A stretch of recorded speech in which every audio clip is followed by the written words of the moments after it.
teman-teman di pemerintahan itu tidak sampai pada tafsir ini, sehingga yang teman-teman di pemerintahan bikin sekarang itu adalah bagaimana bikin event sebesar-besarnya, mencoba mendatangkan penonton sebanyak-banyaknya supaya tenda-tenda yang diisi UMKM itu dibeli produknya.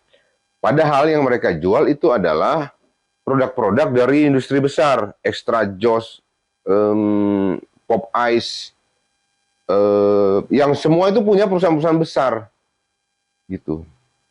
Kita sedang membesarkan perusahaan-perusahaan besar itu, tidak sedang membesarkan ekosistem kreatif, ekosistem komunitas kreatif kita di lokal sebenarnya.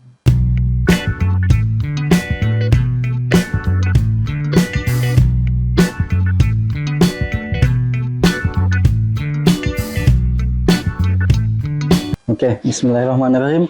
Assalamualaikum warahmatullahi wabarakatuh. Waalaikumsalam warahmatullahi wabarakatuh. Ya. Selamat datang di Alternatif Academy. Program terbesar yang ada di Jalan Pesut nih, Alternatif Academy. Wah, Mamat bahaya deh, Mamat mulai promosi.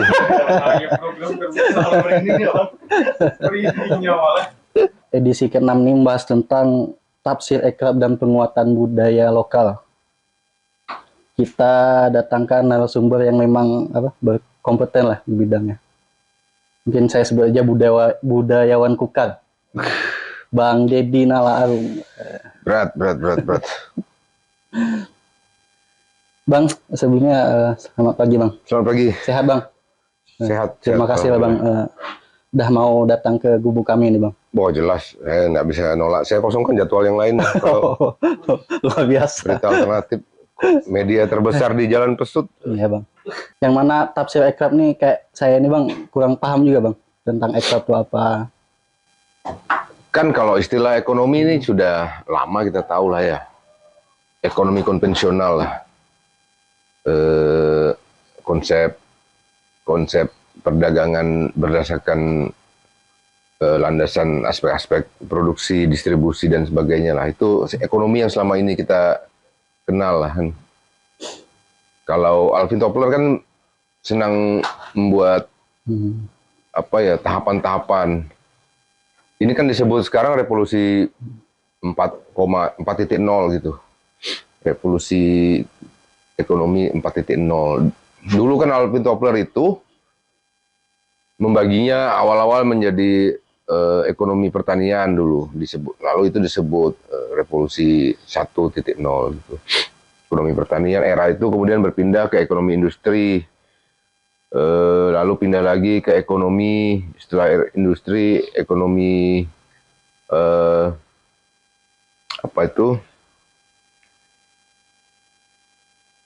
ekonomi industri, ekonomi apalagi satu ya, saya lupa. Lalu lanjut ke ekonomi yang disebut Alvin Toffler tahapan keempatnya itu ekonomi kreatif gitu namanya.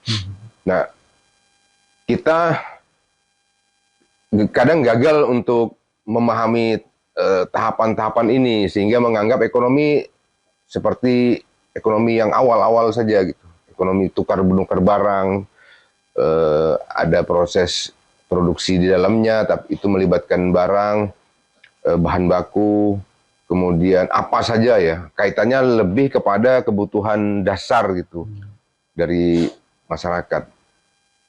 Nah, ekonomi kreatif belakangan tuh muncul terutama sejak 2016 itu di Indonesia tuh rame tentang ekonomi kreatif. Gara-garanya memang ternyata angka PDRB kita itu menunjukkan sektor ini kok punya geliat yang cukup lumayan besar kontribusinya bagi negara gitu. Di 2015 itu lonjakannya cukup tinggi ya. Angka PDRB kita itu sumbangan sektor ekonomi kreatif itu lumayan tinggi bagi negara. Meskipun tidak sampai melampaui PDRB ekonomi secara umum ya, secara nasional, tapi itu dianggap sebagai potensi. Lalu pemerintah pusat kemudian mencoba membuat apa ya, Bekraf dulu namanya, untuk khusus mengurusi masalah ini karena ini dianggap potensi ekonomi masa depan. Dan beberapa pakar pun menyebut ini potensi ekonomi masa depan karena tidak bertumpu pada sumber daya alam. Dia bertumpu pada sumber daya manusia, berbeda dengan ekonomi umum. Nah ini, dari sini nih tafsirnya sebetulnya. Kemudian orang yang malas belajar menafsir ini sebagai ekonomi biasa, ekonomi konvensional. Tuh, tetap menafsir bahwa tumpuannya itu tetap pada sumber daya alam.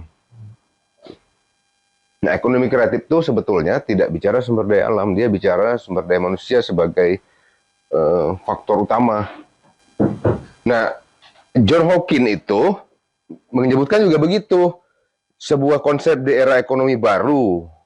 Itu kalau kata John Hopkins kan, sebuah konsep di era ekonomi baru yang mengintensifkan informasi dan kreativitas dengan mengandalkan ide pengetahuan dari sumber daya manusia sebagai faktor produksi yang utama. Jadi kalau dari tafsir itu, maka fokusnya ekonomi kreatif itu bukan memang pada barang gitu, tapi subjek utamanya adalah manusia. Bicara gagasan, bicara kreativitas, bicara sumber-sumber yang berasal dari kekuatan manusia, potensi kemanusiaan gitu. Nah kalau John Hawkins itu menyebutnya kata kuncinya berarti 3. 1, inovasi, kreativitas, dengan ini yang harusnya juga membedakan, dia punya nilai ekonomi. Gitu. Nah, kesalahan tafsir kita ini, kita hanya membacanya dari sesuatu itu punya nilai ekonomi, maka itu disebut ekonomi kreatif. Kita meminggirkan unsur yang dua, inovasi dan kreativitas. Itu sebabnya kenapa, mohon maaf ya, pemerintah kita pun, pemerintah daerah pun hari ini itu menurut saya mengalami kekacauan tafsir ini. Karena berangkatnya dari sesuatu yang punya nilai ekonomi saja gitu. Program-program dibuat, kemudian regulasi dibuat based on bagaimana orang bisa berjualan. Itu ya. Kalau kita sekedar memikirkan bagaimana orang bisa berjualan, kita tidak berada dalam ruang lingkup ekonomi kreatif. Kita masih berada pada ruang lingkup ekonomi konvensional itu. Pertukaran barang, bukan pertukaran gagasan. Ekonomi kreatif itu pertukaran gagasan, memperdagangkan ide dia. Dia bukan memperdagangkan barang. Kalau UMKM yang kita fokuskan, maka berarti kita sedang berada pada wilayah memperdagangkan barang. Apa bedanya orang jualan kopi kapal api biasa dengan kopi Sultan gitu misalnya? Gitu kan. Jadi tidak ada bedanya dia, karena diukur dari nilai ekonomi. Paling karena harga berbeda ya. Nah, justru menariknya tuh kalau kita mau amati, kenapa harganya berbeda? Kenapa kopi kapal api di warung biasa itu 5.000, di kafe, di Kopi Sultan itu menjadi 15.000. Karena sudah ada nilai di dalam itu. Nilai nilai kreativitas dan nilai inovasi. Gitu ya. Meskipun misalnya ya, Kopi Sultan isinya juga adalah kopi kapal api, tapi kita tidak lagi menyebutnya kopi kapal api. Kita menyebutnya Kopi Sultan atau kopi apa gitu namanya. Nah itu ada pertambahan nilai di situ, ada value berarti yang muncul. Situ. Nah dari sudut pandang itu yang kita sebut sebetulnya dengan ekonomi kreatif. Kalau mau dikembangkan lagi lebih jauh, maka berarti kita masuk pada hal yang dimana kita bicara ekosistem. Nah, ekonomi kreatif itu juga mau tidak mau harus mengurusi ekosistem. Kalau dia bicara soal pengembangan. Kalau contohnya tadi adalah kopi, saya misalnya berjualan warung biasa, jualan kopi biasa ini, saya tidak akan memikirkan ekosistem, karena saya tinggal beli bahannya, saya jual lagi, saya naikkan sedikit harganya, bisnis saya selesai gitu. Tapi kalau kopi produk, seperti Sultan misalnya, dia punya ruang pengembangan bisnis yang lebar sekali dengan melibatkan ekosistem lain. Kopinya dia bisa olah sendiri rasanya. Bahannya bisa diambil dari lokal, kopi Marangkayu misalnya kalau di sini, kopi Jonggon misalnya kalau di sini. Dia bisa olah lagi itu. Dia bisa kemas lagi kopinya dengan berbagai macam kemasan. Sudah ada nilai-nilai baru yang masuk di dalam situ. Nah, makanya dia disebut ekonomi kreatif. Ada pertukaran gagasan, ada pertukaran ide di situ.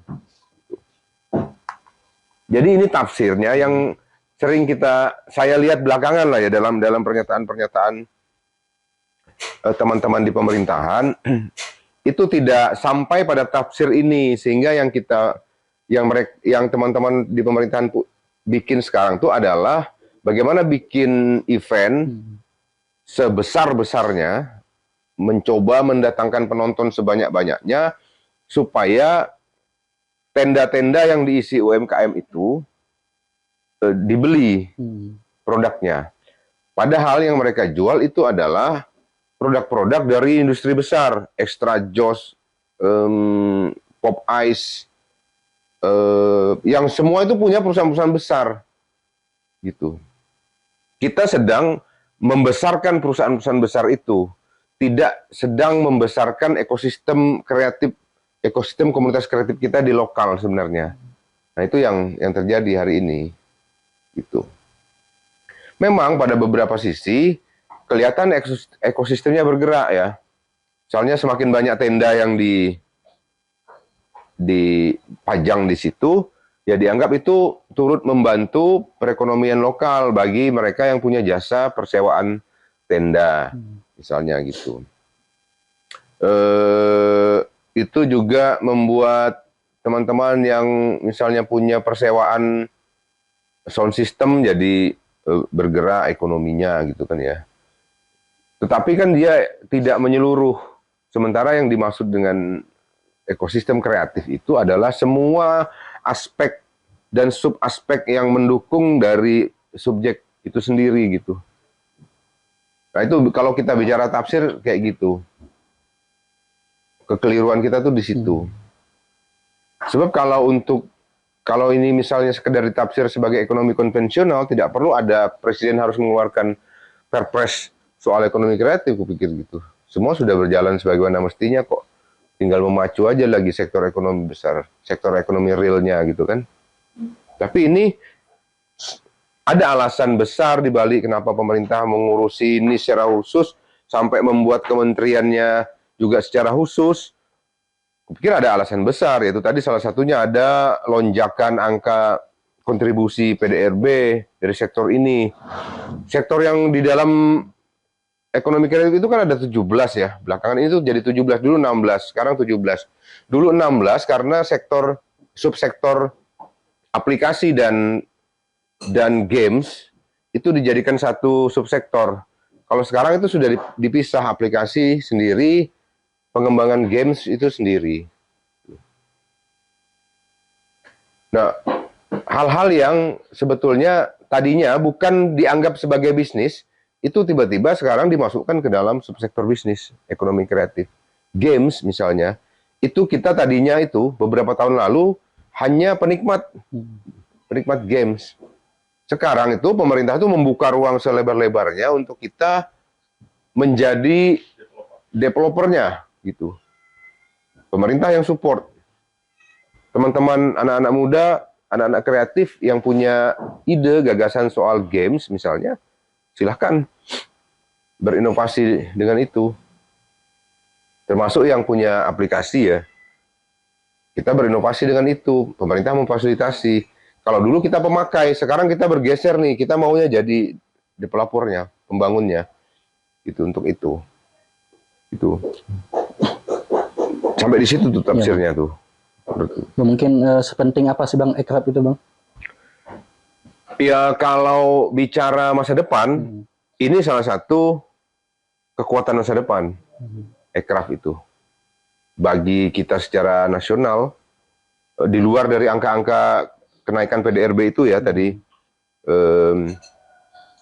apa namanya, tapi ini kan bertumpu pada sumber daya manusia. Jadi kita tidak akan pernah punya kehabisan ini sumber ini karena kita ini negara dengan populasi penduduk besar gitu. Kedua, kita punya daerah-daerah yang apa ya, sekian pulau dengan sekian potensi juga gitu. Yang mungkin di zaman-zaman dulu tuh tidak pernah terlalu kita urusin, hanya Jawa yang kita urusin. Sekarang itu kelihatan semua keran sudah dibuka, Indonesia Timur sudah mulai menunjukkan juga apa namanya kekuatannya, potensi kreatifnya, dan beberapa daerah kecil-kecil yang dulu tidak pernah mungkin apa terekspos ya, sekarang tuh menunjukkan semua kekuatan sumber dayanya. Jadi saya kira kalau bicara seberapa pentingnya, maka salah satu tumpuan ekonomi masa depan kita adalah ekonomi kreatif menurut saya. Oh, itu harus kenapa kita harus ngurusin ini benar-benar gitu ya. Bukan bicara sekedar ya yang penting ada tempat jualan itu enggak gitu. Ini kita bicara manusia kalau ekonomi kreatif itu. Subsektor yang diurusin ekonomi kreatif itu cuma 17 ini. Dari sekian ratus yang ada di KBLI ya, yang ada di KBLI gitu. KBLI kita tuh berapa ya? 200 berapa gitu. Subsektor bisnis yang ada di KBLI itu hanya 17 ini saja yang difokuskan diurusi di dalam ekonomi kreatif. Kenapa begitu? Karena 17 ini tuh dianggap bertumpu pada ide. Ya. Penggeraknya tuh adalah ide atau gagasan. Aplikasi, arsitektur, fashion, desain produk, desain interior, desain komunikasi visual, seni pertunjukan, film, animasi video, musik, fotografi, kriya, kuliner, penerbitan, seni rupa, TV dan radio, periklanan, games. Nah, 2016 itu Bekraf riset ke daerah-daerah. 2018 Bekraf itu riset ke daerah-daerah untuk menguji daerah-daerah itu punya potensi apa. Nah, bahwa Kutai Kartanegara itu dia lebih unggul dalam sisi ini. Ini.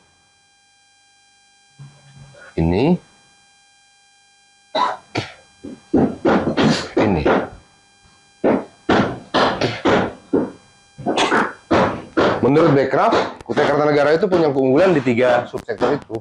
Nah, 2019 ditetapkanlah 4 kota waktu itu yang hasil uji petik dari sekian puluh kota yang ada di kota dan kabupaten ya yang ada di Indonesia, itu ditetapkanlah 4 kota.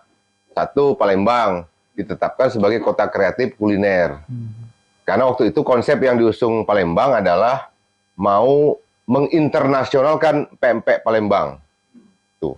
Dianggap potensial secara ekonomi menjadi cuan dan dianggap potensial juga untuk menyusul nasi Padang yang lebih dahulu menginternasional waktu itu.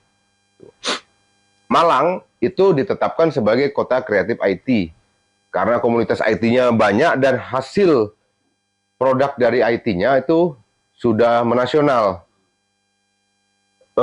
Malang itu hasil produk dari komunitas-komunitas IT-nya itu sudah dipakai di kementerian-kementerian. Aplikasi mereka itu untuk apa namanya sistem penganggaran keuangan, sistem penggajian itu dipakai di kementerian-kementerian. Gara-gara itu juga wali kota Malang itu sampai berani menganggarkan 150 miliar anggaran APBD-nya untuk pengembangan komunitas kreatif di Malang gitu. Dibangunkan gedung, macam-macam gitu. Programnya dibuat dengan 150 miliar itu. Lalu di Kutai Kartanegara sendiri itu sama kita ditetapkan dengan Kabupaten Majalengka. Kita dianggap kota kreatif untuk subsektor seni pertunjukan. Gitu.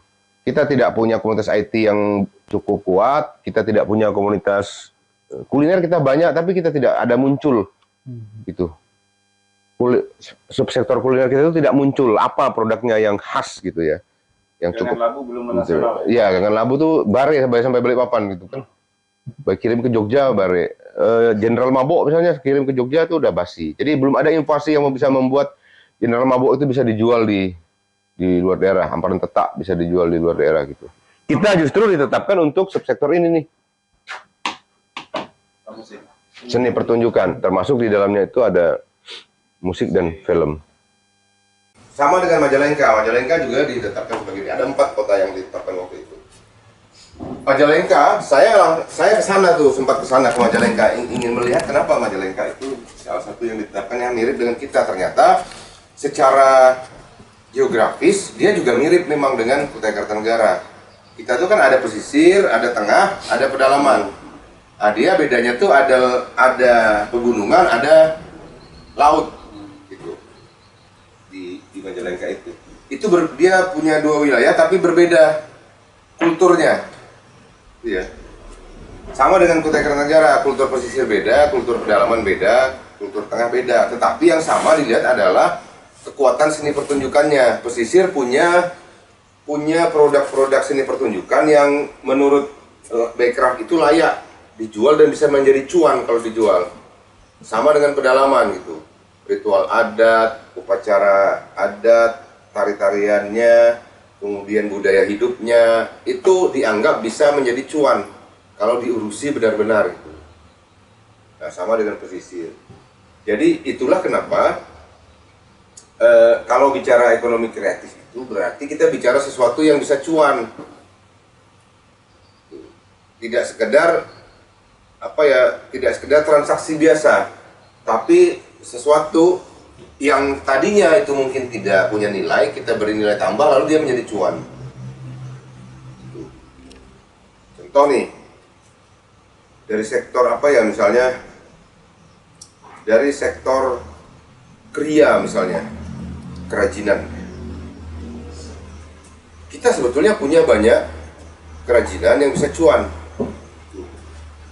Baju khas Dayak, kemudian aksesoris Dayak, itu sebetulnya diam-diam kan sudah berputar sendiri dengan sendirinya selama ini. Lalu kenapa dia jadi harus diurusi oleh ekonomi kreatif? Karena kalau urusan ekonomi kreatif menyentuh produk ini, dia bisa menjadi berlipat-lipat lagi cuannya. Kemasannya diurus, jaringan marketingnya diurus, jaringan distribusinya diurus, itu bisa jadi lebih cuan. Karena itu dia tersendiri jadinya, kerajinan ini, kriya. Di Kaltim sendiri, kriya itu menjadi salah satu subsektor yang berdasarkan hasil risetnya Ekraf Kaltim, itu salah satu potensi cuan di Kaltim. Kerajinan, barang-barang kerajinan, produk-produk kerajinan, itu sesuatu yang bisa cuan. Kalau mau bisnis, itu bisa jadi satu hal yang menarik untuk dianalisis. Tapi di luar itu, ini kan ada 17 subsektor lain yang bukan tidak mungkin ada potensi juga di situ kalau kita urusin. Contohnya salah satunya itu nomor 13 penerbitan.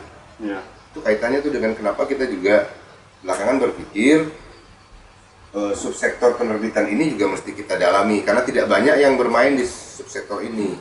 Penerbitan ini luas nih ya, cakupannya. Dia penerbitan berupa cetak maupun penerbitan lain berupa penerbitan ini dalam istilah, ini kan istilahnya yang sudah di Indonesia kan, tapi dalam istilah ekonomi itu publisher lah. Ya. Siapa tuh namanya dulu, Mansah ya. Mansah punya lagu, saya punya publisher, copyrightnya saya yang terbitkan lagunya Mansah gitu. Itu termasuk ke urusan itu ya, publisher. Penerbitan musik, penerbitan film, penerbitan apapun gitu, termasuk penerbitan media. Nah, ceruknya tuh ada di situ tuh, ceruk bisnisnya. Nah, kita sekarang bicara lebih sempit tentang apa yang menjadi problem kita pada hari ini, terutama di daerah ya. Saya tidak ingin bicara terlalu luas. Nah, kita belum sampai pada tafsir, kita itu masih pada tafsir perdagangan aja.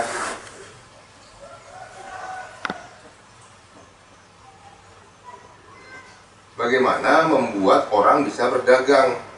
Ini yang terjadi sekarang tafsir kita.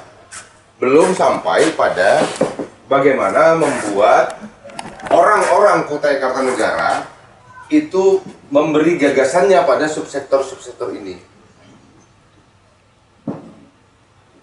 Kekrab yang ada di Ukar itu terjebak di sini nih. terjebak di sini. Padahal inginnya kita adalah desainnya itu adalah desain bagaimana mensuplai sumber daya lokal untuk bisa melahirkan gagasan-gagasan baru di 17 subsektor ini, terutama subsektor unggulan ini. Ini pertunjukan film dan animasi. Gitu. Nah itu kesalahan tafsirnya itu di situ.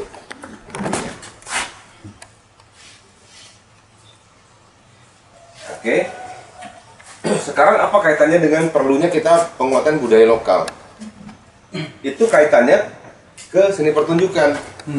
Karena seni, nah ini juga ada sedikit miss pemahaman yang sebetulnya masih bisa kita perbaiki kalau pemerintah mau. Kita kadang juga teman-teman di sanggar-sanggar atau di komunitas-komunitas adat itu masih bingung antara seni pertunjukan dan pertunjukan seni. Ya. Kalau aku bikin panggung sini, lalu misalnya Ilham itu punya sanggar tari misalnya, lalu aku bilang Ilham, sanggarmu suruh menari di sini, itu pertunjukan seni itu. Tapi kalau aku bilang Ilham, ini aku ada panggung, ada acara, sanggarmu suruh menari di sini, tapi bentar dulu, sanggarmu perlunya apa untuk menari ini? Oh iya, kami perlu ini bang, kami perlu pemusik, karena kurang nyaman kalau pakai musik rekaman.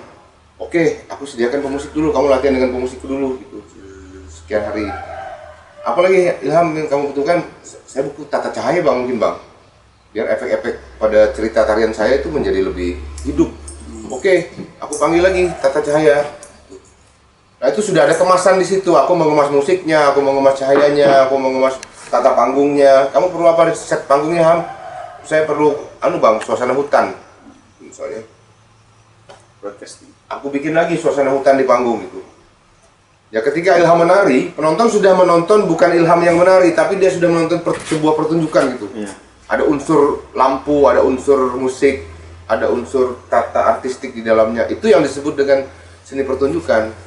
Sesuatu produk karya seni yang sudah kita kemas gitu. Sedemikian rupa sehingga orang bisa menikmati itu sebagai sebuah nilai baru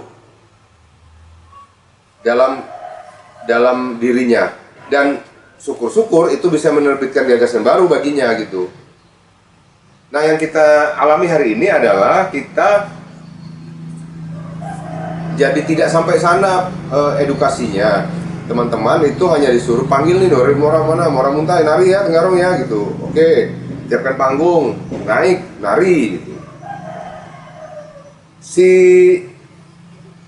Si penari tidak mendapatkan nilai tambah apapun kecuali bahwa dia hanya menari di tempat yang berbeda, di Mora Muntai dengan di Tenggarong. Si penonton tidak mendapatkan nilai tambah apapun karena dia hanya menyaksikan tari Jepen gitu. Sama tuh dengan yang aku lihat kemarin malam, tari Jepen juga gitu, rekaman. Sama aku lihat kemarin malam, tari Jepen juga, Anggana misalnya. Nah, apa yang membedakan itu kan? Kita mesti tambahkan nilai di dalamnya. Anggana begini harusnya tari Jepennya, nilainya kita tambah. Murakaman tuh tari Jepennya begini. Apa unsur lokal di Murakaman yang bisa kita kemas, kita gabungkan dengan tarian Jepen Murakaman. Katakanlah Jepen apa jukut yang banyak di Murakaman? Biawan. Jepen Biawan misalnya gitu. Mamat bisa tuh bang. Ya kan? Kalau di Anggana, Jepennya tentu tidak bisa Jepen Biawan karena dia laut. Mungkin Jepen apa di situ namanya? Ubur-ubur. Tongkol ya. Jepen tongkol. Gitu. Itu ya maksudku. Yang kita menafsirkan itu tidak sampai situ. Kita sekedar menampilkan ini tarian dari Anggana, ini tarian dari Murakaman, ini Kota Bangun, ini gitu aja. Saya kemarin tuh di Kedang Ipil itu ada acara bikin festival di situ. Kebetulan talent-talentnya itu mereka sudah atur sendiri kemana, jadi saya tidak sempat ngatur. Talent-talentnya itu dari Morawis, Lebak Mantan, Mbak Cilong, Kota Bangun, talent-talent lokal lah. yang di apa namanya dipanggungkan. Cuman saya terkejut dengan perkembangan sanggar-sanggar tari di pedalaman daerah Hulu. Terkejut kenapa? Karena ternyata karya-karya mereka ini tidak seremeh tempat asalnya gitu. Kita kan sering meremehkan kecamatan nih. Ternyata begitu Morawis nari, buset, ini tariannya sudah bukan tema lokal gitu. Maksudnya tema lokal tapi sudah ada unsur-unsur pertunjukan di dalamnya gitu. Sudah mulai menceritakan mitos lokal, misalnya hantu di Morawis, mereka bikin tarian gitu ya. Jadi sudah ada sesuatu yang bisa kita lihat sebagai, wah, ini menarik juga. Morawis itu ternyata banyak mitologi-mitologi tentang hantu gitu di Morawis yang diangkat dalam tari. Ini belum lagi kalau anak-anak film dengar kan mungkin bisa diangkat dalam film. Belum kalau anak-anak musik dengar mungkin bisa diangkat lagi jadi tema musik. Nah, sudah ada nilainya tuh di dalam situ.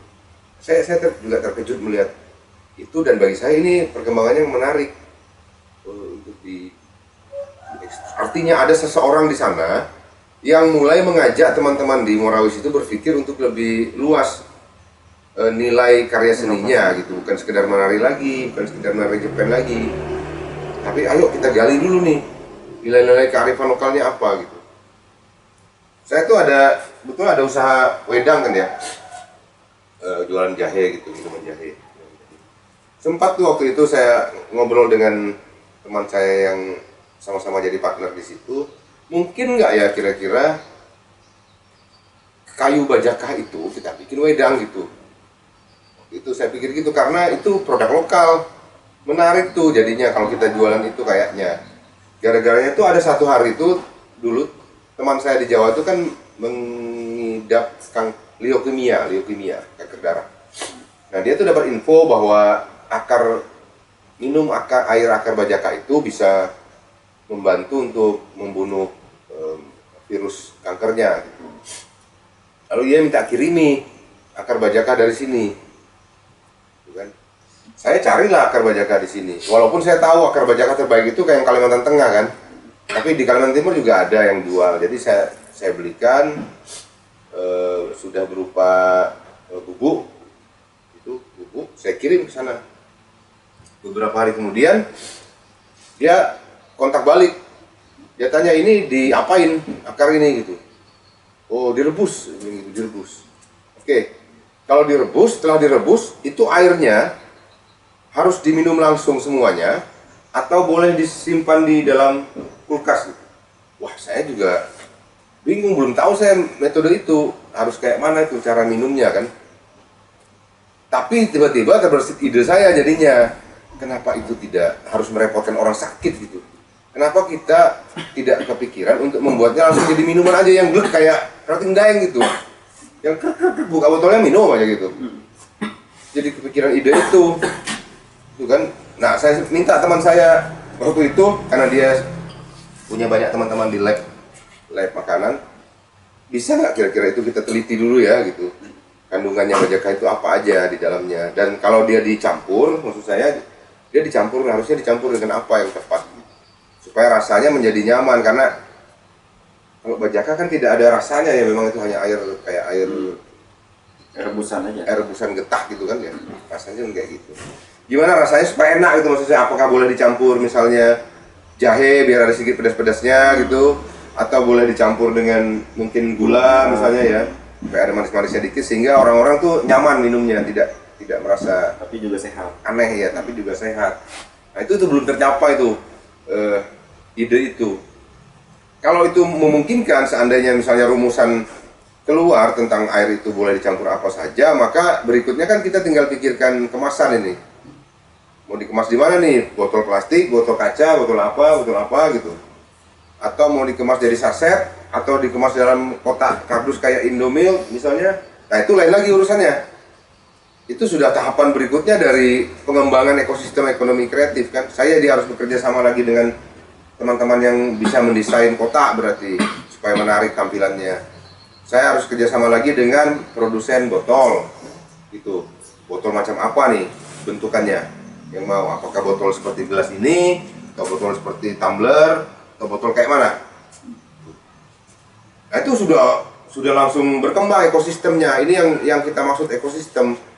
Saya punya produk, tapi kalian juga dapat cuannya gitu. Saya jualan minumannya, tapi kalian juga cuan karena kalian Mamat yang mendesain mereknya, Oji menyediakan botolnya, gitu. Jadi semua cuan.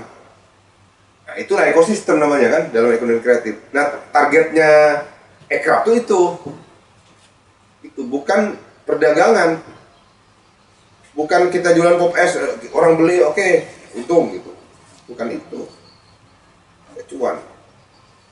Selalu teh tuh misalnya hari ini kan selalu teh tuh hari ini kita lihat perkembangannya cukup lumayan ya bagi sebuah sektor ekraf ya untuk kuliner gitu. Nah, saya cuma tidak tahu apakah dia sudah mulai memanfaatkan kearifan lokal, sumber daya bahan baku lokal atau tidak untuk tehnya gitu ya. Tapi ini kan kalau mau kerjasamakan misalnya bisa saja terjadi selalu teh berjualan teh TY. Misalnya dengan bekerja sama dengan siapa tuh namanya yang punya teh TY? Bang Halif. Ya. Halif tuh. Teh TY itu juga kan produk lokal yang menarik. Saya nggak tahu kenapa teh TY itu sampai hari ini tidak terlalu berkembang ya. Dia mainnya luar bang. Ya. Karena di Kukar katanya Susah kan ya? marketnya susah. Jadi dia ke Samarinda sama ke Pulau Jawa ekspornya. Sama tes serai itu gitu juga. Tes serai, ya tes serai wangi. Nah itu inovasi baru kan dari teh. Nah, hari ini kenalnya hanya teh biasa, lalu kita muncul teh bawang dayak, teh serai wangi dan sebagainya itu. Nah itu yang sebetulnya yang mestinya kita sediakan perangkat supportnya gitu. Nah bicara perangkat support, maka Support system gitu. ini penghapus tadi. Iya bang. Bicara support system di dalam ekonomi kreatif ada dikenal istilah pentahelix.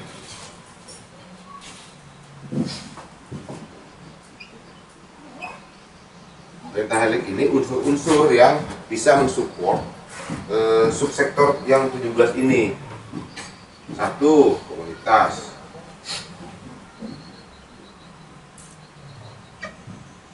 Ini pelaku utama, otaknya berada di sini, gagasannya ada di sini, inovasinya juga ada berada di sini. Tapi gagasan saja tanpa fasilitasi apapun ini akan susah karena masalah permodalan. Tuh. Kalian punya produk apa, tapi akan terbentur dengan masalah permodalan, perizinan, apalagi ruang distribusi, jaringan komunikasi, jaringan pemasaran dan sebagainya itu tidak bisa dilakukan sendiri oleh kalangan ini nih. Ini rata-rata kan kalangan yang tidak punya apa-apa, Ya, praktisi. tidak punya jaringan apa-apa. Dia hanya membuat produk, menggagas buat produk. Maka dia butuh unsur selanjutnya, yaitu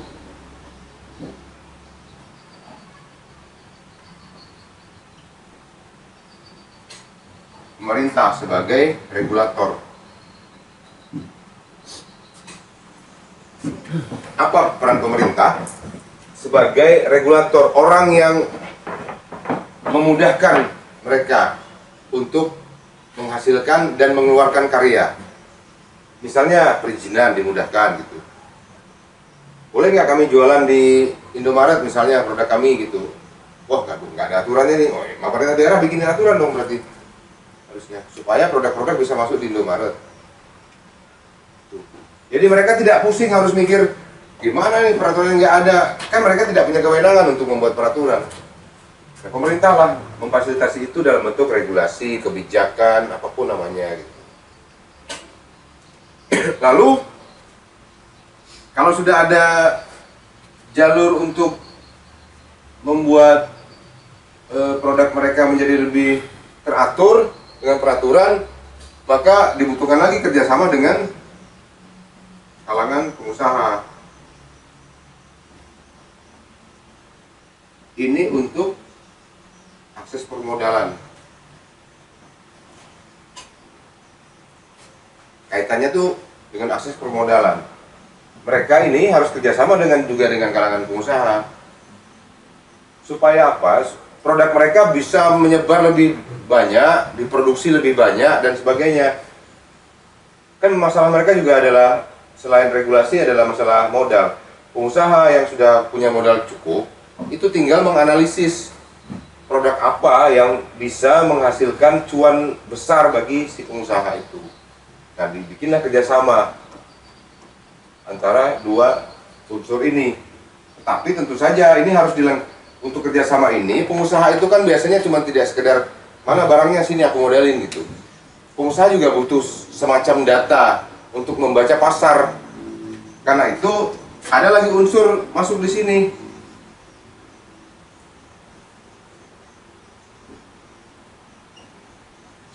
Riset. Ini perantauan kampus jadi yang masuk di dalam sini.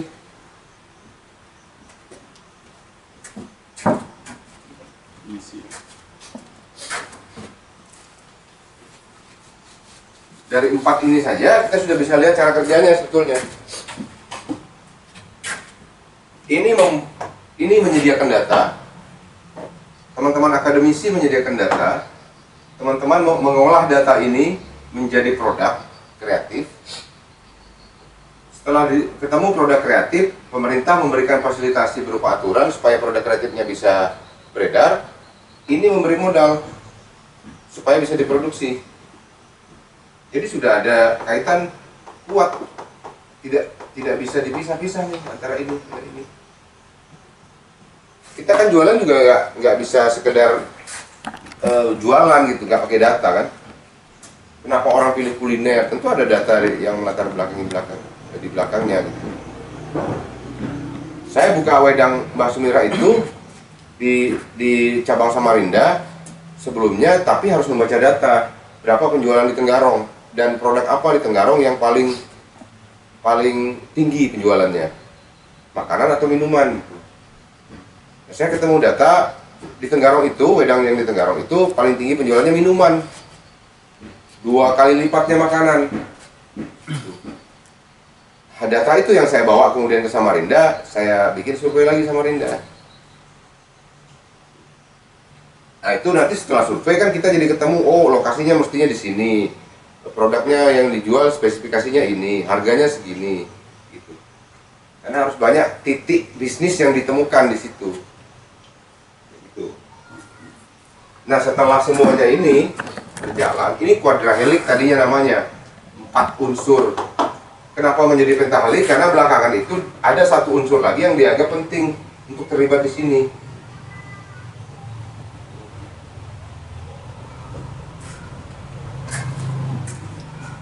Sebagai agen pemasarannya, agen publikasinya. Karena seperti apapun bagusnya produk tanpa publikasi tidak bisa berkembang dengan optimal gitu.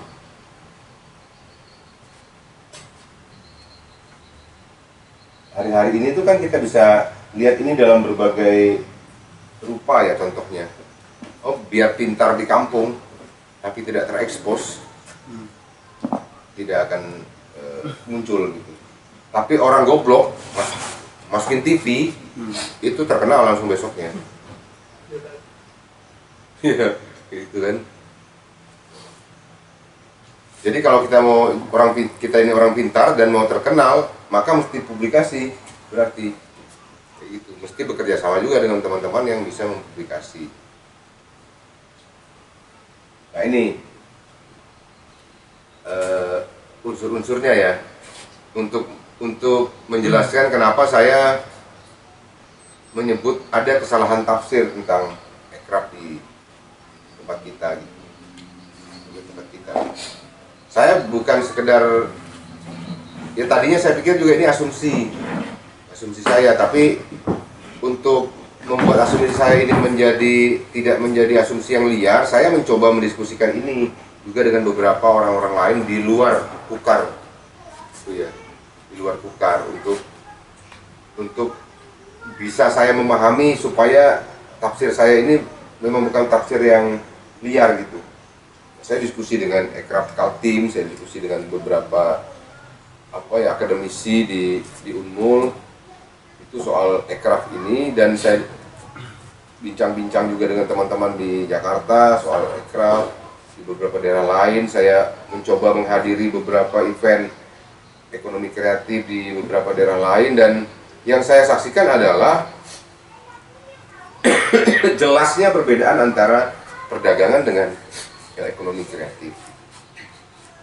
Nah itu kenapa saya kemudian berkeras bahwa ada kayaknya ada kesalahan tafsir di kita gitu soal ekonomi kreatif ini. Saya kira seperti itulah ya teman-teman gambarannya mengenai ekonomi kreatif secara umum saja ini kita bicaranya. Dan kenapa tadi saya bilang ada kaitannya dengan budaya lokal, karena kita ini kota kreatif seni pertunjukan, jadi kekuatan kita tuh ada pada produk budaya kita juga gitu. Saya senang sebenarnya belakangan pemerintah daerah tuh sudah mulai minimal secara visi lah ya, secara visi itu sudah mulai mengarah ke budaya, yang artinya itu mungkin harus diikuti oleh perangkat OPD yang lain untuk mulai lebih dalam mencoba mengkaitkan cara kerja mereka dengan nilai-nilai dan kekuatan-kekuatan budaya yang ada di tingkat lokal gitu. Saya dengar kayak Dignas, misalnya Dikbud, misalnya mau mulai menonjolkan membuat regulasi tentang keharusan berbahasa Kutai ya, misalnya gitu. Lalu ada keharusan berbaju daerah di hari-hari tertentu. Saya senang itu. Oke lah, kita anggap itu satu hal yang mungkin etalase sifatnya ya, tapi minimal kita sedang menuju ke sana lah, ada upaya untuk menuju ke sana. Selanjutnya mungkin kita bisa lebih dalam lagi menggali soal seperti ini dalam berbagai kebijakan ya, kebijakan program, kebijakan anggaran, kebijakan kulturalnya dan sebagainya lah gitu. Itu mungkin menarik untuk kita ikuti selanjutnya soal bagaimana pemerintah mencoba menguatkan unsur-unsur kebudayaan lokal ini untuk menjadi penopang dari ekraf. Ini kan termasuk tempat wisata sebetulnya punya keterlibatan ini gitu. Kalian bisa bayangkan hubungannya sebetulnya kan kayak gini jadinya. Ini tempat wisata, ini produk kebudayaan, ini ekraf, kan kayak gini jadinya. Ini produk budaya, seni pertunjukan, masuk dia ke tempat wisata, ini menyediakan fasilitas kreatifnya di dalam sini, anak-anak seniman bisa bekerja di sini, menata ini segala macam, bla bla bla bla bla, aplikasi yang mendukung ekosistem ini bisa masuk, misalnya tiketing. Salon Seven kemarin itu tidak jualan tiket lagi, dia sudah diserahkan ke vendor kan untuk jualan tiket. Jadi dia nggak pusing, artisnya nggak pusing ngurusin tiket. Dia kerjasama lagi dengan perusahaan yang bergerak dalam bidang penjualan tiket gitu. Jadi mereka tinggal tunggu laporan aja. Nah, itu yang dimaksud dengan kerjasama. Itulah kira gambarnya nih. Terima kasih Bang, panjang lebar sudah dijelaskan. Mungkin ada pertanyaan dari kawan-kawan. Silahkan Mbak. Izin moderator ya. Siap. Bagaimana nih pendapat kita menyikapi adanya AI? Apakah ini akan mematikan atau mungkin menguntungkan bagi ekonomi kreatif, terkhusus di bidang desain produktif, desain produk maksudnya? Kalau dari sisi produk ya, menurut saya dari sisi produk itu tentu sangat menguntungkan. AI dari sisi produk, kemudahan untuk menghasilkan produk ya. AI itu hanya bahaya ketika sumber daya kita tidak memanfaatkannya dengan tepat aja gitu, kayak pisau lah ya, bisa untuk potong daging, bisa untuk potong manusia kan. Jadi kalau kita manfaatkannya dengan sesuai ketepatannya saja, menurut saya sih nggak ada bahayanya. Kita nggak bisa menolak era industri itu, industri digital ini ya, untuk masuk tuh nggak bisa sama sekali, atas nama apapun, atas nama masyarakat adat ke apa, nggak bisa gitu. Karena kita misalnya oke lah, dari bicara masyarakat, kami tidak mau ada era digitalisasi mengganggu kampung kami, tapi itu kan disampaikan lewat sosmed itu, pernyataannya gitu. Mau nggak mau dia akan berinteraksi juga dengan itu. Nah, kalau bicara baik buruk, saya kira semua harus diasumsikan baik dulu. Kalau bicara perkembangan peradaban ya. Sebab kalau bayangkan saja kalau kita di masa-masa yang lalu gitu, yang tidak ada alat teknologi di tangan kita, memang kita bisa hidup, tapi kita tidak bisa hidup dengan mudah. Nah, harusnya memang produk-produk teknologi di era sekarang dan era ke depan itu produk-produk yang memudahkan. Contoh, dompet digital misalnya. Dulu kita harus bawa dompet tebal-tebal itu untuk belanja gitu. Sekarang enggak. Sekarang kita tinggal bawa handphone. Belanja tinggal scan atau tinggal bawa kartu, tinggal gesek gitu. Itu memudahkan sebetulnya dalam konteks itu ya.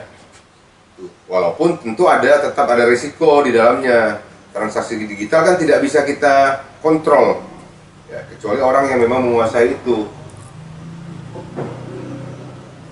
Tapi kalau bicara pertanyaan itu betapa bahayanya atau tidak, saya menganggapnya kita mau tidak mau harus terima itu. Perkembangan zaman memang mengarahkan kita ke arah situ.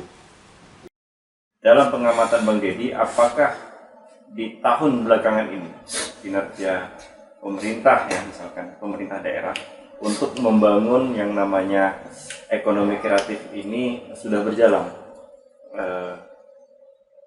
Dan juga bagaimana Bang Deddy menilai bahwa komunitas ini juga sudah berjalan atau belum misalkan.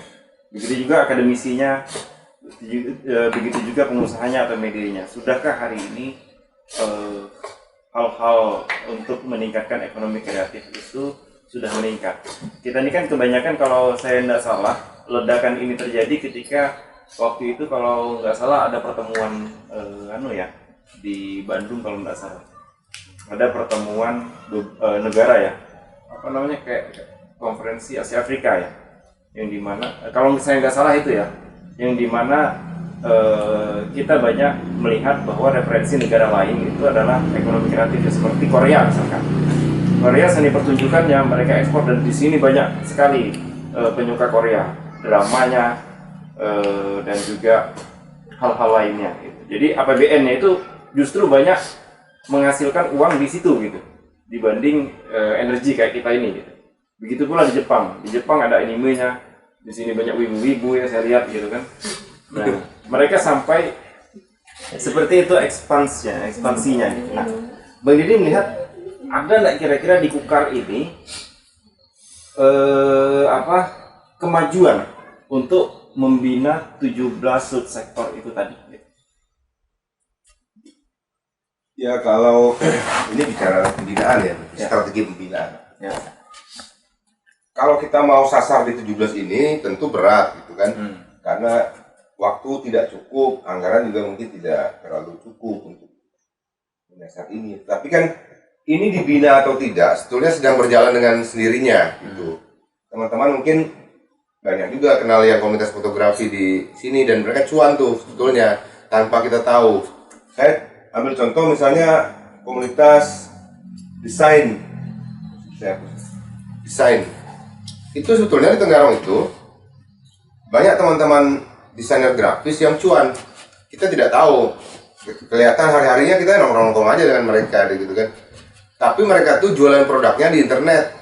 Memang tidak terurusi nih, tidak terdeteksi oleh tidak terorganize, tidak terdeteksi oleh pemerintah.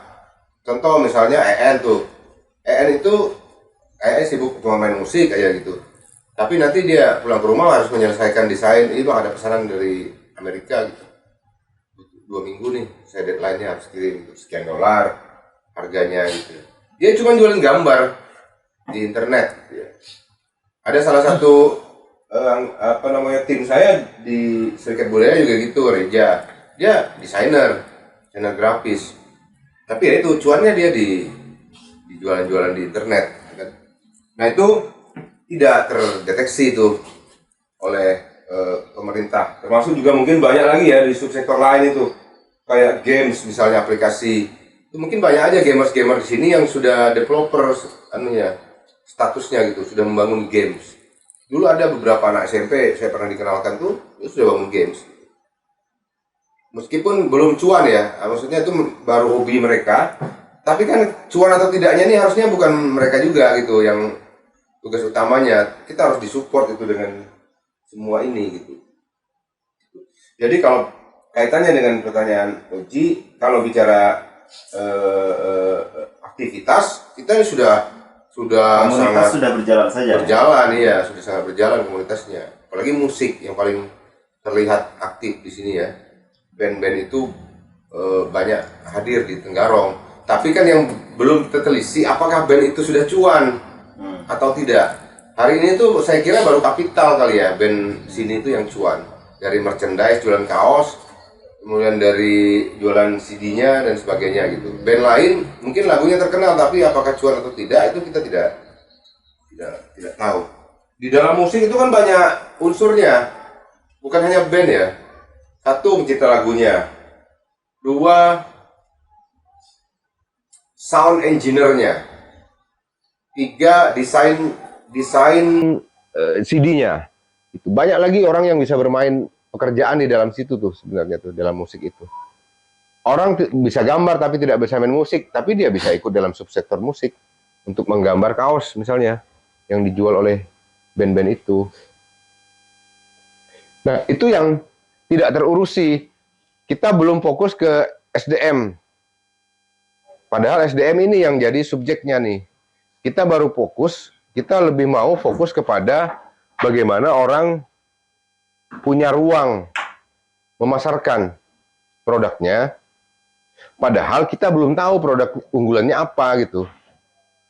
Mungkin ada beberapa produk unggulan yang layak muncul ya, kayak tadi saya bilang selalu teh misalnya, teh tiwai, teh serai wangi, ada ulap doyo di Mangkuraja itu sudah menjamah Malaysia dan luar negeri lah pokoknya dia. Tapi ya diam-diam aja gitu.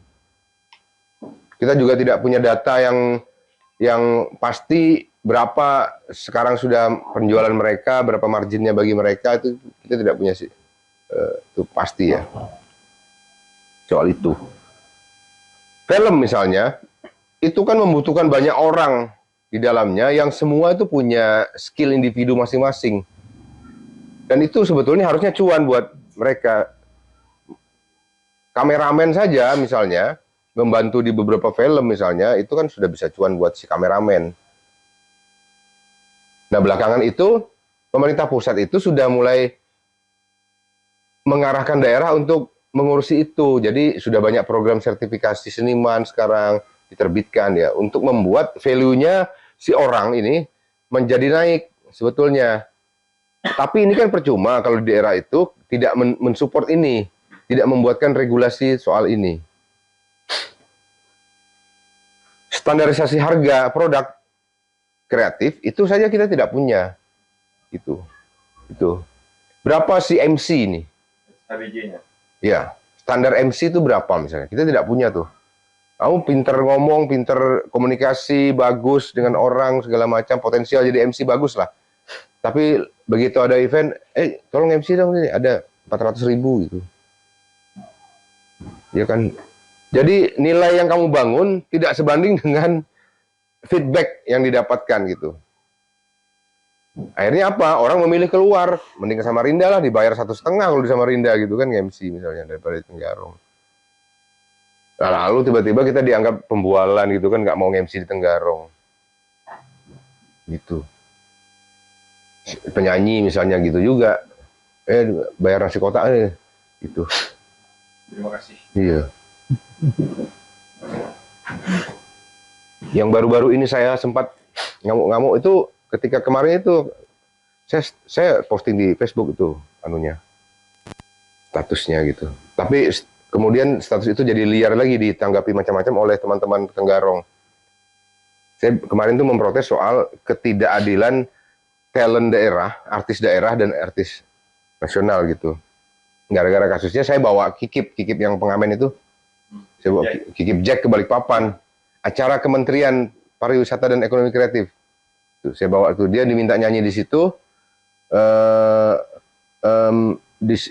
Dibayar lah gitu ya, dibayar. Dan saya menanyakan Kikip apa dikasih fasilitas nggak di situ, karena ini sudah luar kota. Gitu. Maksud saya, selama ini Kementerian Pariwisata dan Ekonomi Kreatif itu selalu bicara soal profesionalisme kerja di dalam dunia kreatif. Nah, saya hanya menuntut itu gitu. Bahwa berarti kalau profesional itu tidak lagi memandang status, mau daerah, mau pusat, mau apa. Yang penting kalau dia dianggap artis atau dianggap talent, kita layani dia sebagaimana standar kemanusiaannya. Minimal itu ya. Oke lah kalau soal honor itu nego-negoan nih. Ya kan? Mamat bisa nyanyi, Mat mau nyanyi di acara Mat, bro. Ya oke bang, itu. Mat tapi budgetnya cuma 1 juta Mat gitu. Sementara Mamat misalnya standarnya sudah 3 juta nih. Mat tapi cuma 1 juta Mat. Oh ya enggak apa-apa lah bang. Yang penting saya ini aja bang, disediakan makan di situ, ruang tunggunya saya minta ini bang, agak nyaman lah sedikit, jangan kipas angin, saya AC misalnya gitu. Karena saya harus nunggu di situ. Sama kalau acaranya kemalaman saya mungkin menginap bang di situ. Bisa nggak ada homestay misalnya gitu di Kedang Ipil misalnya gitu ya. Oh iya oke Mat. Duh, aku lengkapi lah itu. Kita sudah deal 1 juta, tapi Mama ada minta fasilitas lain ya, itu harus aku penuhi. Homestay aku sediakan, filmnya selengkapi semua gitu segala macam. Nah itu aja yang aku tuntut kan sebenarnya gitu. Ketika aku bawa Kikip ke Balikpapan itu, di pembicaraan awal itu semua disediakan. Gitu. Kikip ini datang berlima dengan bandnya. Tapi sampai di situ, aku menemukan fakta bahwa Kikip hanya diberi 1 kamar hotel di acara kementerian itu. Menurutku itu aneh. Gitu. Bagaimana caranya artis bisa nyaman bernyanyi kalau dia tidurnya malamnya itu berlima 1 kamar gitu. Itu yang aku proteskan ke kementerian Kementerian Pariwisata kemarin. Meskipun aku bukan manajernya Kikip, tapi aku janji nih harus ngurusin teman-teman lokal lah ya. Jadi saking marahnya aku waktu itu, malam itu juga aku kirim surat ke Sandi Uno, ke Bu Hetifah, siapapun lah yang ngurusin ekonomi kreatif itu gitu. Aku protes ketidakadilan itu gitu. Itu yang kemudian ku tulis di status Facebook yang oleh teman-teman Tenggarong ditangkap, aku sedang membicarakan Tenggarong gitu. Padahal lain lagi urusannya. Itu. Nah, itu yang apa namanya? Hal-hal yang masih belum kita lakukan sepenuhnya ya soal pembinaan kayak gini. Bukan hanya dari satu sisi sih, bukan hanya dari sisi pemerintah, tapi dari sisi teman-teman komunitas juga mestinya ada pembinaan itu gitu mengenai sistem manajemen profesional terhadap karyanya. Ya, kalau teman-teman penyanyi itu kan dia mesti diajari soal bagaimana itu supaya dia mengurus hakinya, hak ciptanya, hak kekayaan intelektualnya gitu, lagu-lagu yang dia bikin. Supaya tidak direbut orang seperti kasus-kasusnya pertentangannya artis-artis itu dengan si siapa itu Triswaka, siapa segala macamnya itulah yang mengcover-cover lagu itu di YouTube itu. Kan problemnya bisa ke situ jadinya. Kemudian juga soal bagaimana mereka menata sendiri sistem manajemen di dalam kelompoknya gitu. Itu tadi yang kayak aku contohkan dengan Ilham tuh. Mereka sudah harus punya manajemen sendiri. Jadi bukan hanya menari, tapi mengurusi karyanya. Ada yang bagian memasarkan, ada yang bagian mempublis, ada yang bagian mengkonsep, ada yang bagian melatih, dan sebagainya itu. Nah ini kan mesti difasilitasi juga. Supaya mereka bisa pro. Jadi itu yang pelatihan-pelatihan itu tuh urusannya pemerintah. Jadi bukan membuatkan konser sebanyak-banyaknya, tapi membuatkan pelatihan sebanyak-banyaknya. Apa yang mau kita jual di konser kalau tariannya begitu-begitu aja? Cuma pindah tempat aja kan? Dari kampungnya menari ke Tenggarong gitu. Oke, tapi kan gini Bang, sama mungkin kayak lembaga lain Bang ya. Misalkan seperti profesi lain, misalkan atlet, misalkan ada poninya. Dia mempunyai kebijakan anggaran untuk bagaimana mendistribusikan ke cabang olahraga yang ada. Kalau di kita ada yang namanya Ekraf. Yang kalau pemerintah langsung kan pemerintah akan kewalahan nih.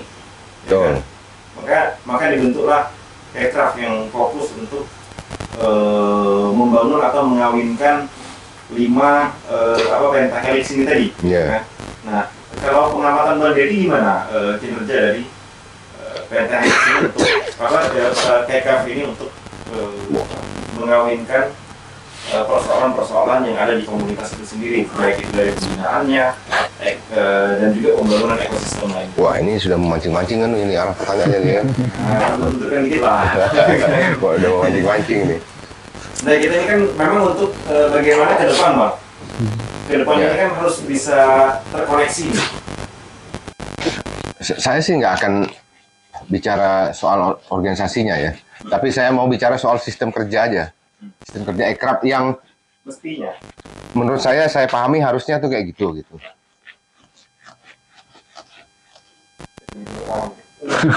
Ya. Memang menjadi monster. Berarti ini politisi. Iya.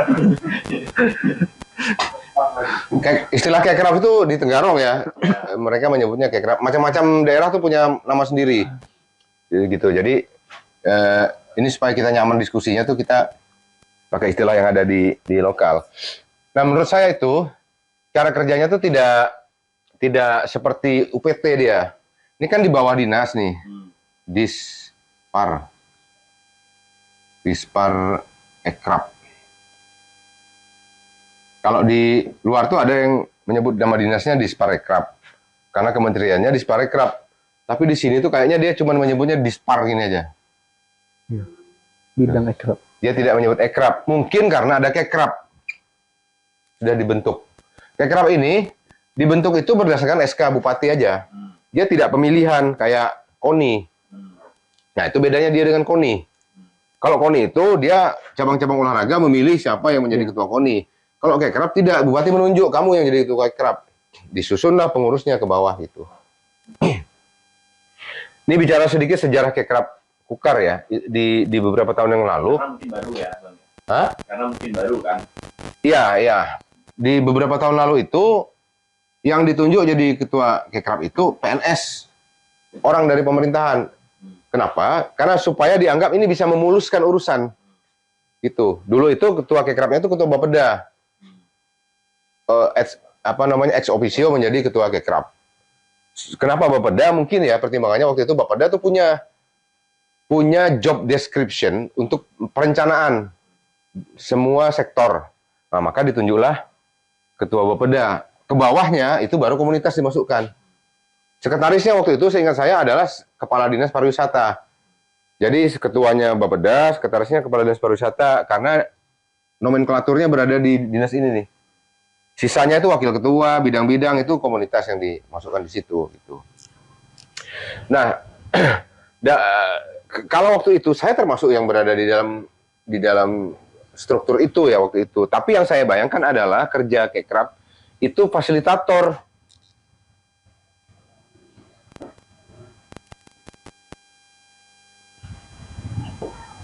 Penyambung jembatan antara komunitas ke pemerintahan. Dia menjadi fasilitator. Nah, dalam perjalanannya kayaknya itu bergeser. Kenapa? Karena beberapa kewenangan dinas ini itu diserahkan langsung ke sini. Tanpa dilengkapi regulasi. Sehingga kemudian dinas ini menjalankan sendiri rules-nya. Itu. Ada festival apa misalnya dilempar ke sini. Rules dari sini hanya rules umum lah soal aturan keuangan. Sisanya itu terserah sini. Mau seperti apa program ini. Konsepnya juga terserah sini. Dari sisi ini saja ada kesalahan menurut saya yang terjadi adalah ini tidak memberikan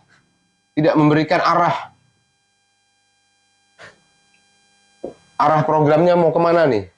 Harusnya itu menurut saya, misalnya tahun ini nih, 2024, ya mesti sampaikan dulu ke Kekrab, arah kita ke sini ya. Arah kita ke misalnya penguatan SDM, Ekrab. Berarti ini membuat program-program itu, arahnya ke sana semua tuh, pelatihan, bimbingan teknis, workshop, apapun namanya. Sertifikasi dan sebagainya. Karena ini mungkin ya tidak memberi arah, maka mereka berpikir bahwa oh oke, kita bikin, karena kita ini kota seni pertunjukan, kita bikin saja seni pertunjukan banyak-banyak gitu. Supaya semua orang bisa mempertunjukkan seninya, karya seninya. Gitu. Di situ satu titik lemahnya tuh saya kira di situ. Kedua, idealnya ini menurut saya karena dia fasilitator, dia hanya memberikan input program.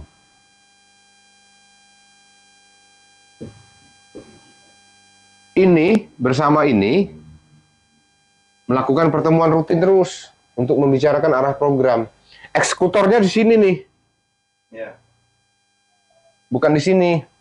Kalau eksekutornya di sini, maka ini yang kesan hari ini kita tangkap. Ini menjadi seperti IO dia. Atau dia menjadi seperti UPT. Gitu, kalau di dalam dinas itu. Dia kayak cabang dinas gitu jadinya. Padahal harusnya di sini nih eksekutornya. Kita hanya memberi program, arahnya ke gini. Maka komunitas mana nih yang mau disasar? Oke, komunitas komunitas tari misalnya gitu. Ya ini yang di sini yang eksekusinya. Ujung tombaknya di situ ya. Iya.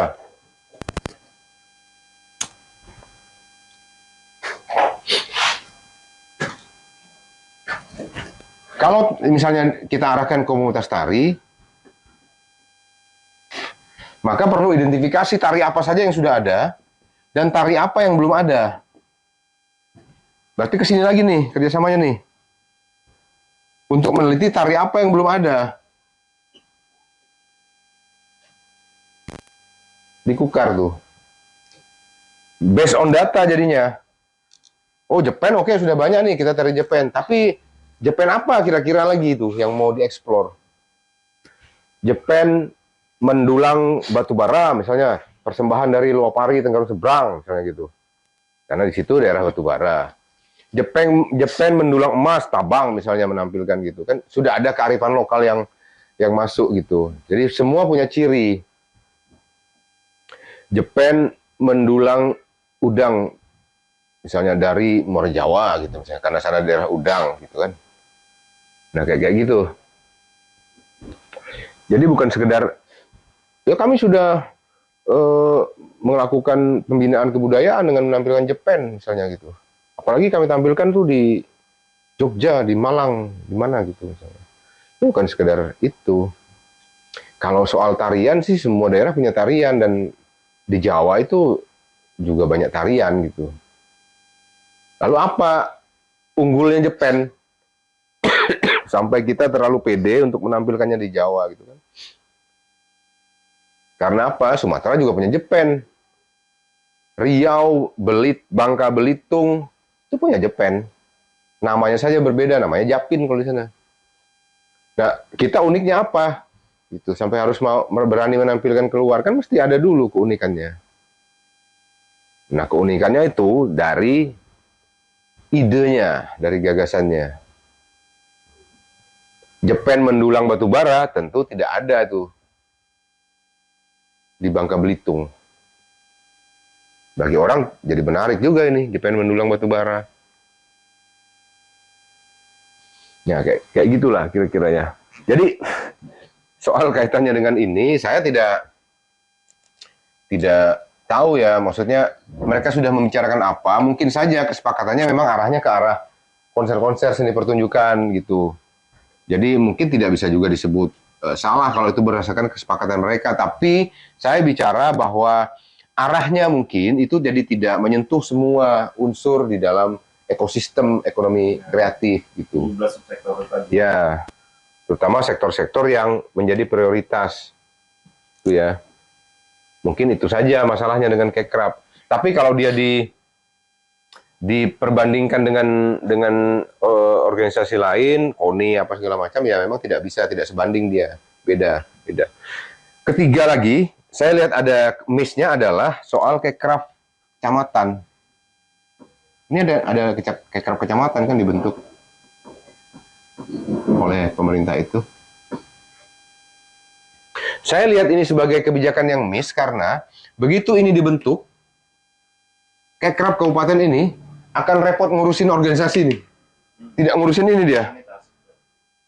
Dia akan repot mencari ketuanya, nanti mencarikan seragamnya, lagi ngumpulin ketuanya, harus nunggu mereka rapat dulu baru dapat masukan program dan sebagainya. Itu memperpanjang jalur fasilitasi nih. Yang harusnya dari Ekrab langsung komunitas, dia belok dulu ke sini, ke Ekrab kecamatan, baru dia belok sini. Jalur birokrasinya menjadi lebih panjang. Ini cara berpikir pemerintah memang. Itu. Padahal tugas utamanya sejak awal sudah disadari dia ngurusin ini nih. Kenapa dia harus bentuk ini?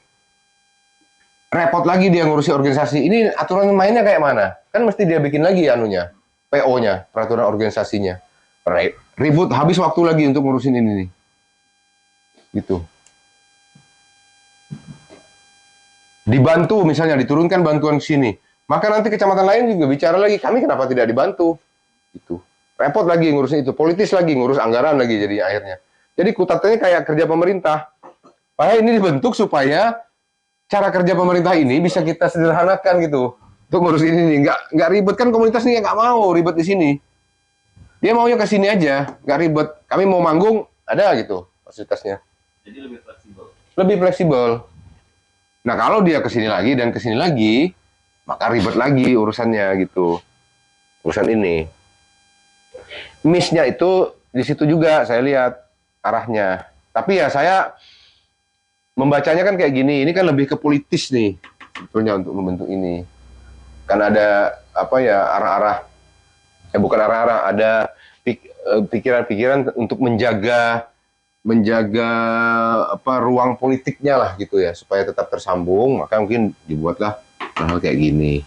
Tapi dari sisi lain secara komunikasi ini menyulitkan komunitas sebetulnya untuk berkomunikasi dengan ini karena jadi banyak birokrasinya tuh yang dia mesti tempuh. Bahkan belakangan tuh saya dengar mau bikin lagi kayak Kekrab desa gitu. Dan segala macam ya. Jadi lebih panjang lagi. Akan lebih panjang lagi birokrasinya. Nah, soal tugas supaya dia tidak supaya tidak ini mestinya ini dia tidak ke sini. Dia langsung ke sini. Berdasarkan data di sini nih.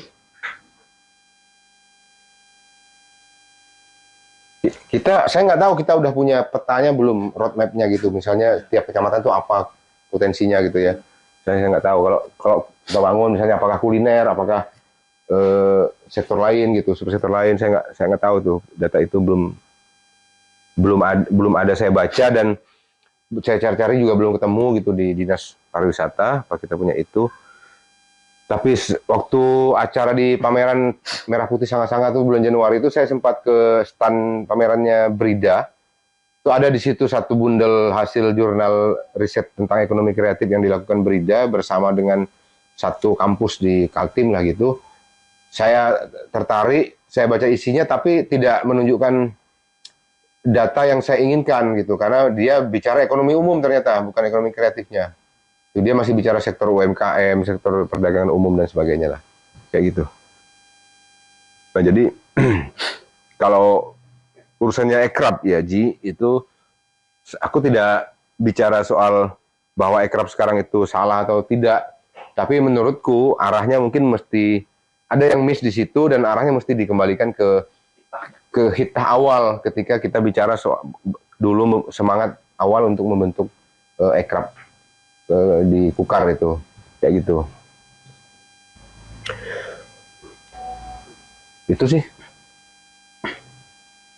ya. Mungkin terakhir satu pertanyaan lagi, ada lagi ya?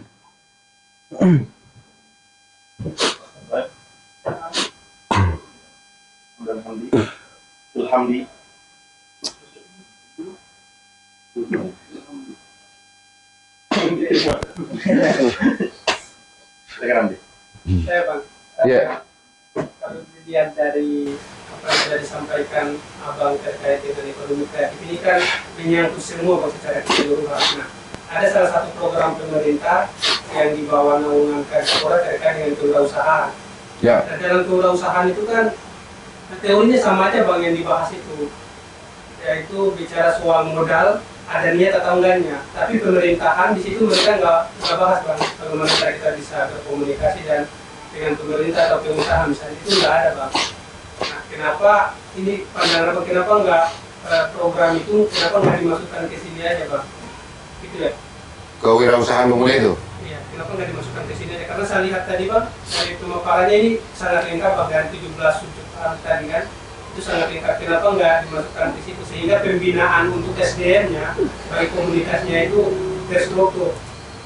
Karena salah satu kendala SDM itu berdasarkan apa yang saya dapat, itu pemerintah itu hanya sebatas memfasilitasi misalnya disuruh kayak misalnya dikirim ke Samarinda misalnya bagian teknik mesin misalnya atau penjahit misalnya, hanya sebatas itu pelatihan itu aja Bang. Ketika kembali ke Kukar itu nggak ada lagi, pemerintah itu sudah lepas tangan, selebihnya itu sudah dikembalikan ke itu komunitas itu masing-masing. Pandangan Abang gimana terkait dengan itu? Iya. Nah, saya juga dengar belakangan itu mau ada kebijakan untuk memasukkan beberapa OPD bergabung di dalam misi ekonomi kreatif ini, kayak Dispora, Dinas UKM dan Koperasi, kemudian beberapa dinas lain ya itu. Saya kira itu perkembangan yang menarik pada satu sisi ya, karena gini, ini memang tidak bisa dikerjakan oleh satu dinas untuk eksekusinya gitu, karena komunitasnya beragam kan. Ada komunitas desain misalnya, ada komunitas fashion itu di dalam misalnya, urusan jahit-menjahit, urusan produksi pakaian dan sebagainya. Nah itu wajar saja kalau misalnya dinas kayak UKM atau dinas pemuda dan olahraga mencoba masuk untuk ikut ambil bagian dalam strategi pengembangan ekrab itu. Tapi dia mesti memang harus mampu dulu menafsir soal ini. Jadi kayak wirausaha pemuda misalnya, berarti yang disasarnya adalah kelompok muda nih. Terus ekrab ini kan juga luas sebetulnya, dia bicara subsektor, jadi tidak bicara usia dia di situ. Orang tua misalnya, yang jualan kerajinan, itu bisa diurusin ekrab. Tapi Dispora tidak bisa mengurus mereka tuh. Dispora bisa ngurus yang pemuda. Maka dibikinkanlah wirausaha pemuda itu. Bagus saja sih menurut saya, nggak ada masalah dari sisi itu. Ini soal sinergisitasnya aja. Bagaimana nih bisa sinergi beberapa dinas ini? Dinas UKM misalnya, itu ngurusin bagaimana area dagang nih misalnya di Kukar. Tapi dia mungkin tidak bisa sampai harus ngurusin bagaimana produknya. Ya, dia hanya andil sinerginya itu dalam urusan area barangkali gitu, menetapkan area. Misalnya, bisa nggak dinas UKM itu mengusulkan ke bupati, misalnya boleh nggak kawasan tertentu di dalam Kukar itu ditetapkan sebagai kawasan ekonomi kreatif. Misalnya kayak sekarang tuh Dekranasda sudah ada tuh di dekat apa tuh Gunung Kedidi di situ tuh. Itu Dekranasda, ruko-ruko di situ. Pusat kerajinan itu kan maunya dijadikan pusat kerajinan. Oke. Kawasan khusus kuliner misalnya sudah ada belum kita tetapkan nih? Di mana sebaiknya supaya orang tidak tersebar nih jualan. Hampir setiap depan rumah ada kios sekarang tuh, ada booth jualan teh lah, jualan apalah gitu. Tidak beraturan, kota menjadi kumuh gitu loh. Nah, bagaimana kalau ditetapkan kawasan wisata misalnya, kawasan wisata kuliner misalnya tuh kalau di Tenggarong, kayak di kota-kota lain gitu kan, kayak Surabaya ada QQ tuh khusus kuliner di situ semua gitu. Mungkin nggak itu kita lakukan? Nah, itu yang mestinya tuh dikaji oleh dinas-dinas ini gitu. Kayak dinas pendidikan yang ngurusi CFD itu, Car Free Day. Itu kan kemarin banyak tanggapan setelah Car Free Day dipindah lokasinya ke kawasan budaya. Karena orang tidak leluasa berolahraga lagi karena terlalu banyak yang jualan daripada yang berolahraga. Nah, itu jadi kajian baru kan berarti apakah itu ditetapkan sebagai kawasan olahraga atau dia ditetapkan sebagai kawasan kuliner. Gitu. Atau dibagi aja, mana jalan yang untuk kulinernya, mana jalan yang untuk olahraganya gitu. Biar tetap tersambung dan bisa memfasilitasi semua pihak. Bukan berarti juga orang-orang dilarang berjualan di situ, gitu kan. Tapi mungkin dagangannya dipilah, apa saja yang boleh dijual di situ, terus di mana saja dia boleh berjualan, di titik mana saja dia boleh berjualan. Nah, itu yang mungkin diatur. Kalau itu terlalu dibuka, maka orang jualan apapun di situ, aksesoris handphone juga dijual di situ, aksesoris pakaian juga dijual di situ. Jangan-jangan nanti ada yang jual sembako, beras, gula dan sebagainya di situ, sampai daging ayam gitu. Kalau semua itu terlalu dibuka, terlalu lebar, ya. Nah, mesti ada ditetapkan dong harusnya, gitu kan? Seperti itu cara sinerginya sebetulnya kalau ingin mau melibatkan semua dinas sesuai tupoksinya dinas. Jadi dinas koperasi UKM misalnya yang ngurusin UKM-nya, nah, gitu. Nah, produknya dikomunikasikanlah dengan misalnya produk dinas pariwisata gitu. Produk apa yang boleh dijual di situ gitu. Atau ada disediakan ruang bagi mereka untuk berkomunikasi. Misalnya yang jualan-jualan UKM di situ dibangunkan komunikasinya dengan komunitas IT misalnya. Sudah pakai aplikasi belum jualannya gitu. Sehingga orang nggak perlu bawa uang lagi ke CFD. Dia pakai scan barcode aja belanjanya misalnya sebagainya seperti itu. Nah, bentuk sinerginya harusnya seperti itu. Saya sih setuju aja ada keterlibatan OPD lain. Itu menarik dan saya kira akan lebih mendorong lebih cepat itu perkembangan ekosistemnya. Tuh, tapi harus benar posisinya, tidak semua berebut kue kesannya gitu. Mentang-mentang terdengar anggaran ekraf itu dipush oleh Pak Bupati misalnya, lalu semua ingin seperti seolah-olah ingin berebut kue di situ gitu. Sama saja dengan ekraf, kan menjadi seperti politis ekraf ini jadinya. Belakangan ada apa info-info mau apa pembentukan pengurus baru ekraf, kan jadi politis kalau orang berpikir wah anggarannya besar tuh di situ, asik kayaknya jadi ketua itu gitu. Padahal harusnya sih menurut saya bukan itu, dia harus setia pada jalurnya sebagai fasilitator aja, komunikator antara komunitas ke pemerintah gitu. Kalian mau apa? Kami mau pameran desain. Desainnya apa ini? Oh, kami bikin desain gambar. Gitu misalnya. Boleh nggak kami dibikinin pameran ya kira-kira gitu kan. Nah, itu disampaikan ke pemerintah. Gitu. Kayak gitu cara kerjanya. Jadi bukan pemerintah memberi ekraf kewenangan untuk, aduh udah, ini ada anggaran pokoknya bikinlah apa aja gitu. Biar rame nih kota gitu. Enggak seperti itu, enggak sesederhana itu gitu. Pembinaannya nggak akan berjalan kalau dengan cara seperti itu. Itu. Paham? Pas aja kah? Oke. Ya baik, terima kasih Bang. Oke. Mungkin hampir 2 jam ya. Wah, kelamaan ya. Berkisah tentang ini. Mungkin Bang terakhir closing statement Bang untuk kemajuan ekraf dan budaya lokal di Kukar ini Bang.